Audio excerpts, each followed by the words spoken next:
So van gesond gepraat, as mens hoor gesond, dan dink mens dadelik aan dokters. En dan ook aan mense wat regtig hulp nodig het in terme van mediese benodighede. Maar ons gesels met Dr. Charlotte Ingram en sy is van South African Bone Marrow Registry. Good morning, doctor. Good morning. You Suzanne. Thank you for inviting me to your show today. I'm looking forward to talking to all your listeners and viewers. I'm going to be talking a little bit about stem cell donation. There's a real need for this because those patients that have got any blood diseases, well, not any, but many of them may require bone marrow transplant at any one point in time. And today we use stem cells to do the transplant. And stem cells are really the cells in the factory, which is the bone marrow, that makes all the components of your blood. So without those cells functioning properly, your chances of survival are not good. The chances of either having an infection, overwhelming infection, and sepsis, or bleeding due to no platelets, or not being able to carry enough oxygen to your tissues, as we call it, anemia, when your red blood cells are too low. So that's really the role of stem cells. And then, but with the South African Bone Marrow Registry, exactly what are you guys doing? And just a little bit more about the life-saving work that you do. Okay, so what we do is we were started in 1991 when it was recognized there's a need for stem cells for these transplant patients. And it was also realized when they looked at finding a match, because you must be a direct tissue match. If you are not a tissue, if the cells are not a tissue match to you, your own body will reject those cells. So you will not find that those cells can go and settle down into the marrow and start making new blood cells. So it's very important that they are matched. And this is exactly what we do. We find a match, because only 30% of people, probably around about that, would have a match in their family. So a brother, a sister, an aunt, maybe, a grandmother, a mother, a father. So it's very important for us to be available. We take the patient's HLA typing. We have very sophisticated electronic systems and scientific systems and algorithms. We put that into our database of all our donors, because all our donors are tested before we put them on the registry. And that is done by a cheek swab now. So it's not you don't need to go and have a blood test to have your HLA done. We can do it on a cheek swab. And then that is into our database. So when we compare this patient to all the donors in the database, we can see if we can find them a match. We've seen that even on the medical side, a lot of doctors are down on 30 and 40% of patients that comes to see them, and even operations. COVID-19, the pandemic, also impacted your operations. It impacted us in one way, in that we had additional costs, because we are linked to the World Marrow Donor Association, so to over 75 registries out there. And that gives us, so we only have, and that's why we are calling for more donors right now, we need more donors, is because we only have 73,000 donors on our registry for the South African Bone Marrow Registry, which is the largest registry in South Africa, and also the only accredited WMDA registry, which is a World Marrow Donor Association. And then when we do the search, we will, if we can't find a local donor, we will then go on to look for an international donor. And sometimes other countries do the same thing with us, and they might find a match for their patients in South Africa. We've done quite a few of those during COVID, so it hasn't stopped us. It's been slightly more of a logistical nightmare. Maybe I should just tell you a little bit about that. Initially, when we had the restriction on the flights, passenger flights, our stem cells are taken, they are looked after, they are carried by a human courier who watches them. From the time they leave the donor until the time they are transfused back into the blood of the patient. They sit on the plane with those cells. They go everywhere with those cells, and they bring them to the transplant center, wherever that may be.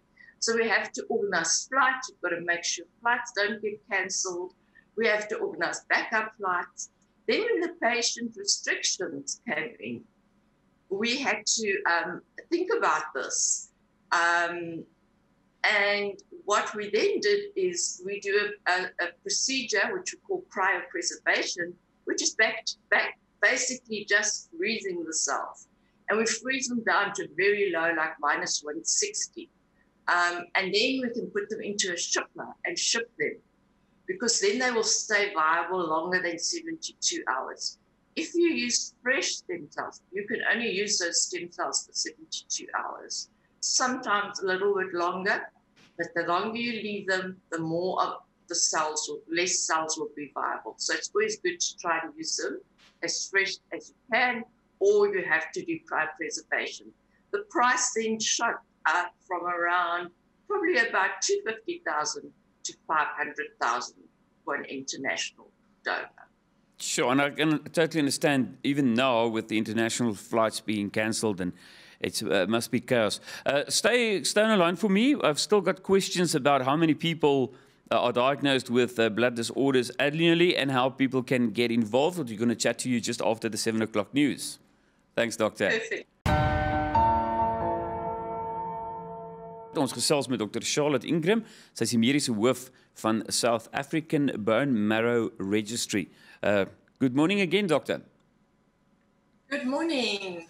So we spoke about what you guys are doing and even the difficulties during COVID, especially with moving stem cells and everything. So for me, interesting, how many people in South Africa and around the world are diagnosed with blood disorders annually? So if you had to look at the whole world and all age groups, it's about 1 to 2%, but that's quite a considerable number. It's also the blood disorders in children is one of the more common cancers, probably the most common cancer that you will find in pediatrics, in young children. And especially in those children, the treatment often involves a bone marrow transplant. Once you've treated them with the chemo and got them into remission, then one follows on often with a bone marrow transplant. And for other diseases, there's anemias, there's other things like thalassemia, etc. We also, or Fanconi's anemia, where bone marrow transplant is also used. And besides now for family, how difficult is it to find a match? And I understand, I mean, the bigger your registry, it will be better. I mean, that's the problem here, So, I mean, imagine you had 3 million and not 300,000 on your registry. But is it very difficult, except for family, to find a match? So it depends on your ancestry and your background and the ethnic diversity in our country, because we have a lot of different mixed race and different cultures and different race groups and we just completely like the Rainbow Nation, as you know. Our genetic diversity is also such a diverse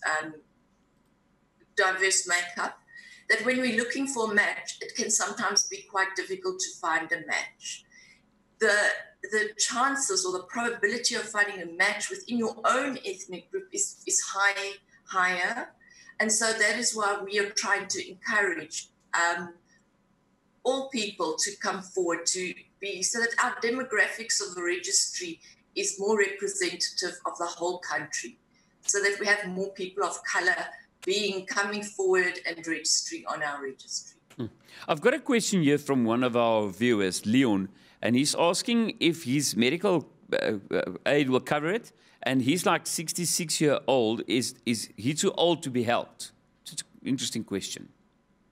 It is an interesting question because it does depend a lot on the disease type he's got as to whether one would go to transplant or not, because different leukemias are treated very differently. So that would need to obviously be discussed with his doctor. And then they would look in the family whether he's got a match. There are medical aids that do approve. Quite a few of the medical aids will pay for bone marrow transplant if it is approved by the South African Oncology Consortium. And then a practical question, how does the bone marrow transplant work? So like, let's maybe just say you can become a donor, and we launched our platform this month for the World Marrow Donor Day celebration, which happens on the 19th of September, when we say thank you, donor. Thank you to all our donors, and to especially our stem cell donors. But I think during this time, we must not forget that we still need blood donors as well to support these patients during their treatment.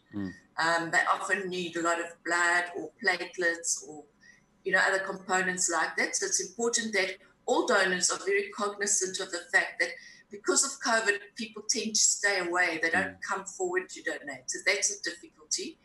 You can now go online. I don't know if I can just give the website. Yes. Where you can go online and donate. And you can also find quite a lot of different information there. So it's www.sabmr.co.za. And you just click on the Become a Donor tab, and it will automatically take you through 4 questions that will assess your general health, your age, because you have to be between 18 and 45. And then if you pass all of that, you'll get a questionnaire emailed to you, which is a much more extensive health questionnaire. And if we're happy with that and it's gone through and a phone call, we will dispatch a kit to your home. So you can do this all from home. So it's not like you need to go and become a donor, that you need to have to go anywhere. But we usually do send the swab kit to a depot near you. And here we've partnered with a lot of the depots of the blood transfusion services, and also Pathcare helps us here. And then we send it to the depot closest to you. You get your kit. You can talk to your family a little bit maybe before you do the test, and then send it back. And then this is all for free. We don't charge for the testing, which is one of the reasons that we do ask people to also donate funds to us, is so that we can continue the testing and we can continue supporting this cryo preservation costs, because some of the medical aids won't cover that additional cost. And that is on the same website. You just go to donate, to the donate tab. So you can go and have a look at what is available there, and how you can become a donor. Once we find you a match, the process is slightly different. Once we find you a match, we will first make sure you're available. We have to link your treatment with the chemo treatment and the induction therapy, and with the patient for their leukemia. And we work very closely together with the Transplant Center on that. And we will collect the cells when they are ready to use the cells normally. And there we put you on a machine. It's similar to like if you're donating platelets. We just centrifuge the blood. We take the blood, centrifuge it, and give it all back to you, except the stem cells. We separate out the stem cells. Those stem cells almost look a bit like blood in a bag that you would put up and then give to the patient intravenously. Oh, Dr. Charlotte, thank you so much. Enjoy your day. So it's not always about drilling into bones. Yes, fantastic. It's a lot easier process at the moment. Occasionally we do, but you have an anesthetic. Yes. Thank you. Thank you so much. Cheers. Dit was Dr. Charlotte Ingram van South African Bone Marrow Registry.